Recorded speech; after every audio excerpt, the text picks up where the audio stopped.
د شاه ټلویزیون قدرمن لیدونکو سلامونه. پام وکړئ د دې مهال لنډو خبرونو ته. د طالبانو حکومت ویلي د ټرمپ لس سلنه تعرفه د دواړو هیوادونو سوداګرۍ ته زیان رسوي. د اقتصاد وزارت مستقیم مرستیال عبداللطیف نظري د امریکا ولسمشر ډونالډ ټرمپ له لوري د افغانستان په توکو د 10 سلنې تعرفې لګولو په غبرګون کې وایي چې د تعرفې وضع کول د دواړو هیوادونو سوداګرۍ ته زیان رسوي. هغه له امریکا څخه غوښتي چې د سختو او محدودو سیاستونو د غوراوي پر ځای افغانستان سره د صادراتو، وارداتو او سوداګرۍ پراختیا ته لومړیتوب ورکړي. دا په داسې حال کې ده چې د امریکا ولسمشر ډونالډ ټرمپ تېره چهارشنبه د افغانستان په ګډون امریکا ته پر ټولو وارداتي توکو 10 سلنه تعرفه ولګوله. د امریکا ولسمشر ویلي چې د دغو تعرفو په عملي کولو سره به کورنۍ صنایع وده وکړي او عاید به زیات او اقتصادي چورته به د پای ټکی کېښودل شي. کابل او تهران د اړیکو لا پراختیا په اړه خبرې کړې دي. د طالبانو حکومت د بهرنیو چارو وزارت سرپرست مولوي امیر خان متقي د ایران د بهرنیو چارو وزیر له سلاکار محمد رضا بهرامي او په کابل کې د ایران له سفیر علي رضا بیګدیری سره کتلي دي. په دې ناسته کې د دواړو هیوادونو اړیکو کې د نوي فصل وروستیو پرمختګونو، د اوبو او ایران کې میشتو افغان کډوالو د وضعیت په تړاو خبرې شوې دي. د خبرپاڼې له مخې ورته مهال بهرامي کابل ته د ایران د بهرنیو چارو د وزیر له وروستي سفر وروسته دوه اړخیزو اړیکو د نوي پړاو یادونه کړې او ټینګار یې کړی چې دواړه هیوادونه باید دوه اړخیزې اړیکې په ښه ډول مدیریت کړي. د قانون او پټرول وزارت ویلي تیر کال یې د 380 میلیون ډالرو په ارزښت د 15 قانونو د ایستلو تړونونه لاسلیک کړي دي. د طالبانو حکومت د قانون او پټرول وزارت وایي په 1403 کال کې له کورنیو او بهرنیو شرکتونو سره د 380 میلیون ډالرو په ارزښت د 15 قانونو د استخراج تړونونه لاسلیک کړي دي. د یاد وزارت ویان همایون افغان وایي په دې قانونو کې 10 لوی او 15 کوچني قراردادونه شامل دي. هغه زیاتوي چې د لویو قانونو د استخراج په قراردادونو کې د مالګې، سیمنټو، مرمر ډبرو او ورته نور قانونونه شامل دي. د نوموړي په وینا ټاکل شوي چې سږ کال هم شاوخوا 40 قانونه د داوطلبۍ له لارې قراردادي شرکتونو ته ورکړل شي. افغانستان بانک ویلي تیر کال مو له هیواد څخه 3 میلیارډ او 333 میلیون زاړه بانکنوټونه راټول کړي دي. د افغانستان بانک ویان حسیب الله نوري وایي چې په تیر یو کال کې د 3 میلیارډ او 333 میلیون افغانیو په ارزښت زاړه بانکنوټونه راټول او سوځولي دي.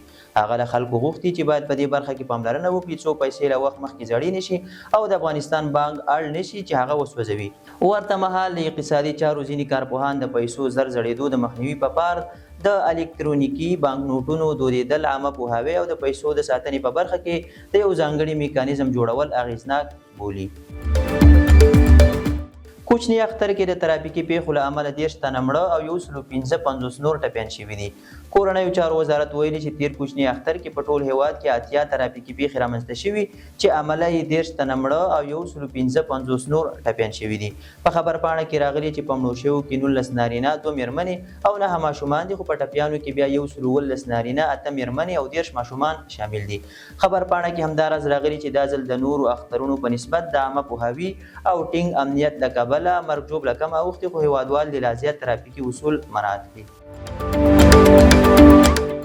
سور صلیب ویلي د ځمکنیو ماینونو چاودنو له امله تیر کال 540 افغانانو ته مرګ ژوبله اوښتې ده.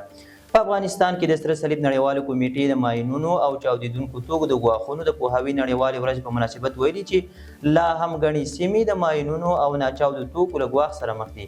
سور صلیب وایي په 2023 میلادي کال کې په 251 چاودنو کې د 440 ماشومانو په ګډون لږ تر لږه 540 کسانو ته مرګ ژوبله اوښتې ده. یادې کمیټې په خپل راپور کې لیکلي چې په افغانستان کې ماینونه او ناچاوده توکي د ملکي وګړو ژوند ته یو وژونکی ګواښ دی. د یادې ادارې په وینا د ماینونو او ناچاودو توکو د پاکولو لپاره د بودیجې کمښت پر کارونو منفي اغیز غوړولی دی.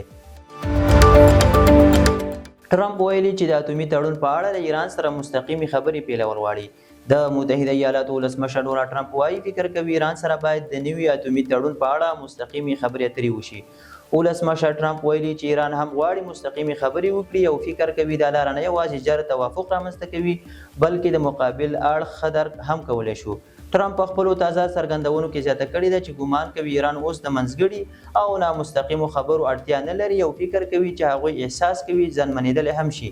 بلخوا د ایران د بهرنیو چارو وزیر عباس عراقي سربیره د ډونالډ ټرمپ د لیک په جواب کې د ایران مذهبي مشر خامنه ای هم ټینګار کړی و چې یوازې غواړي د عمان هیواد په منځګړیتوب نامستقیمې خبرې وکړي. مسعود پزشکیان ویلي ایران په لوړه کچه له ځان څخه دفاع کولی شي. ایرانی رسنیو خبر ورکړی چې د دې هیواد ولسمشر مسعود پزشکیان پرون پنجشنبه ماښام مهال د سعودي ولیعهد محمد بن سلمان سره ټلیفوني خبرې کړې دي.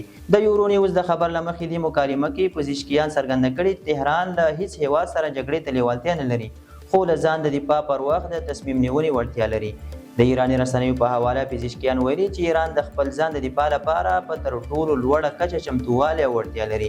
د ایران او سعودي مشرانو ترمنځ دا ټلیفوني خبرې داسې مهال شوي چې تر دې وړاندې د امریکا ولسمشر ډونالډ ټرمپ ایران ته ګواښ کړی و چې که تهران له واشنګټن سره د اټومي پروګرام په اړه هوکړه ونه کړي نو پر وړاندې به یې د بمبار انتخاب وکاروي. د امریکا ولسمشر ډونالډ ټرمپ دغه هیواد کې د استوګنې طلایي کارت نندارې ته وړاندې کړ. د امریکا ولسمشر ډونالډ ټرمپ بهرنیو وګړو ته په امریکا کې د استوګنې لپاره د طلایي کارت ویزو لړۍ پیل کړه چې د دې کارت بیه $5 میلیون ټاکل شوې ده. هغه ویلي چې دا یوه لار ده چې له مخې خلک کولی شي د امریکا تابعیت ترلاسه کړي او په اصل کې شتمنو یا د لوړ استعداد لرونکو خلکو لپاره ده. دا پروګرام داسې مهال اعلانیږي چې ټرمپ د خپلې ولسمشرۍ په دویمه دوره کې د قانون کډوالو پر وړاندې سخت ګامونه پورته کړي او پر وړاندې د جدي اقداماتو اعلان کړی دی. د جنوبي کوریا محکمې د ولسمشر یون سوک یول د ګوښه کولو حکم صادر کړ. د جنوبي کوریا محکمې له دې هیواد د استهزا شوي ولسمشر یون سوک یول د لرې کولو حکم صادر کړی دی. دغه محکمې د ولسمشر د استهزا لپاره د پارلمان پریکړه هم تایید کړه. دا پریکړه وروسته له هغې وشوه چې یون سوک یول د قوس په میاشت کې موقتي نظامي حکومت اعلان کړی و. محکمې ویلي د یول لخوا د نظامي حکومت اعلان د خلکو اساسي حقوق تر پښو لاندې کړي او د هیواد ثبات ته یې جدي زیان رسولی دی. ټاکل شوي چې تر 2 میاشتو په دغه هیواد کې ولسمشریزې ټاکنې ترسره شي او تر هغه وخته به لومړی وزیر هانګ ډاکسو د موقت ولسمشر په توګه پردندوي. د شاه ټلویزیون قدرمن اوریدونکو دا د دې مهال لنډ او مهم خبرونه تر بیا ښه وخت.